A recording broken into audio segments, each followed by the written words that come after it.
नोटबंदी की वजह से रियल एस्टेट जो आशंकाएं जता रहा था वो एकदम सही साबित हुई है। नोटबंदी के दौरान प्रॉपर्टी की बिक्री बुरी तरह से लुढ़क गई।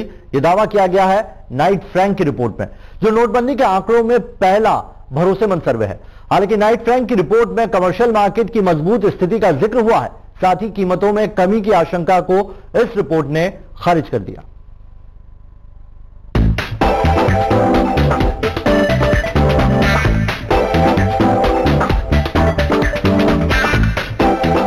नोटबंदी के ऐलान के साथ ही रियल एस्टेट पर इसका सबसे गहरा असर पड़ने की आशंकाएं जताई जाने लगी थी। हुआ भी यही। नोटबंदी ने रियल एस्टेट मार्केट की सूरत ही बिगाड़ कर रख दी है। Real estate research firm Knight Frank के मुताबिक नोटबंदी के 2 महीनों के चलते 2016 का रियल एस्टेट 2010 के बाद बिक्री और नए लॉन्च के मामले में सबसे खराब साल साबित हुआ। साल की दूसरी 6 माही यानी जुलाई से दिसंबर के बीच देश के 8 बड़े शहरों में बिक्री 23% लुढ़क गई। इस दौरान नए लॉन्च भी 46% के करीब लुढ़क गए। ये आंकड़े इसलिए ज्यादा चौंकाने वाले हैं क्योंकि नोटबंदी के ऐलान से पहले अक्टूबर तक रियल एस्टेट में 2015 के मुकाबले तेजी देखी जा रही थी, लेकिन नोटबंदी ने महज 2 महीनों में ही इस मार्केट का सारा गणित खराब कर दिया।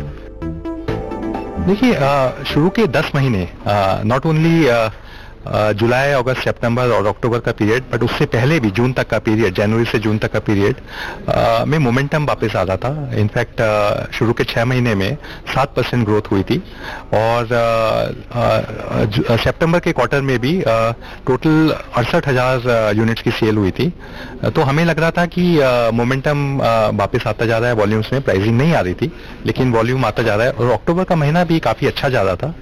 लेकिन 8 नवंबर के बाद सेल्स एकदम से बंद हो गई। साल की आखिरी तिमाही यानी अक्टूबर से दिसंबर में तो बिक्री और नए लॉन्च के आंकड़े नोटबंदी ने तहस नहस ही कर दिए। अक्टूबर से दिसंबर में बिक्री में 44% और नए लॉन्च में 61% की कमी दर्ज की गई है। इस तिमाही की वजह से 2016 में बिक्री 2015 के मुकाबले 9% तक कम हो गई। नोटबंदी की वजह से सबसे बुरे हालात एनसीआर के रियल एस्टेट मार्केट की हुई है, जहां पर बिक्री में 29% की गिरावट दर्ज की गई। नए लॉन्च तो दिल्ली एनसीआर में 73% तक जा लुढ़के। हालांकि तमाम खराब आंकड़ों के बावजूद प्रॉपर्टी की कीमतों में इस दौरान कमी नहीं हुई। लास्ट 3 साल में इकोनॉमी में महंगाई तो 25% बढ़ चुकी है अगर आप सीपीआई इन्फ्लेशन से देखें, लेकिन एनसीआर में 2013 के बाद प्राइस मूवमेंट हुआ नहीं है। तो रियल टर्म्स में तो प्राइस करेक्शन ही हुआ है प्राइमरी मार्केट में भी, और दूसरे शहरों में भी ऐसा ही ट्रेंड देखने को मिला है। तो हमें लगता है कि प्राइमरी मार्केट में तो प्राइसेस बॉटम्ड आउट है, लेकिन सेकेंडरी मार्केट में डिपेंडिंग अपॉन इन्वेस्टर कौन है और वो कितने टाइम से इन्वेस्टेड है और उसको क्या रिटर्न है, कौन से माइक्रो मार्केट में है, प्राइसेस का करेक्शन जो होगा वो नेगोशिएशंस के ऊपर है।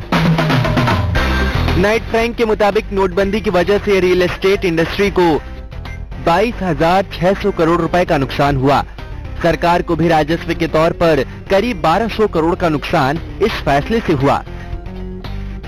डेवलपर्स भी दावा करते हैं कि प्रॉपर्टी मार्केट में नवंबर में तो बिक्री नहीं हुई, लेकिन कीमतों में कमी ना होते देख दिसंबर और अब जनवरी में प्रॉपर्टी ग्राहकों ने धीरे धीरे मार्केट का रुख करना शुरू कर दिया है।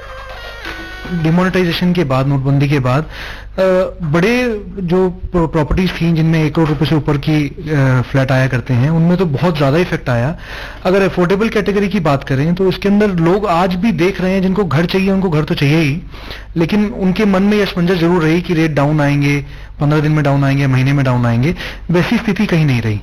तो आज भी लोगों का कॉन्फिडेंस तो है, घर तो लेना है सबने, लेकिन कहीं ना कहीं मन में ये जरूर है कि रेट डाउन आएंगे। तो मुझे ऐसा लगता है कि अभी भी लोग 1 या 2 क्वार्टर और इंतजार करके ही घर बुक कराएंगे। हालांकि नाइट फ्रैंक की रिपोर्ट ऑफिस स्पेस समेत कमर्शियल प्रॉपर्टी की जानदार सेहत की ओर इशारा कर रही है। डेवलपर्स की भी दलील है कि कम ब्याज दरों के दौर में कमर्शियल प्रॉपर्टी बेहतरीन रिटर्न हासिल करने का शानदार जरिया है। देखिए, अभी बैंक का रेट ऑफ इंटरेस्ट काफी घटता जा रहा है और इस तरह से अगर घटता गया बैंक का रेट ऑफ इंटरेस्ट, तो मैक्सिमम इन्वेस्टर कोई बैंक में एफडी नहीं करके वो कमर्शियल प्रॉपर्टी में लगाएगा, क्योंकि कमर्शियल प्रॉपर्टी में लगाने से उसका एक तो वैल्यू बढ़ेगा, दूसरा रेंटल इनकम एफडी के इनकम से ज्यादा बेटर रहेगा, इसलिए कमर्शियल का स्कोप बहुत ज्यादा बढ़ता हुआ हमें दिख रहा है। नाइट फ्रैंक का दावा है कि कीमतों में कमी की आशंका आगे भी नहीं है। 2017 में तो जीएसटी और रियल एस्टेट रेगुलेटरी अथॉरिटी यानी रेरा की वजह से मार्केट के हालात सुधरने की उम्मीद भी है। कीमतें कम भले ही ना हुई हों, लेकिन इनमें बढ़ोतरी की संभावना भी नहीं है। ऐसे में ग्राहक अपने लिए बेहतर प्रॉपर्टी खरीदने का इंतजार कर सकते हैं। आदित्य के राणा, दिल्ली आज तक।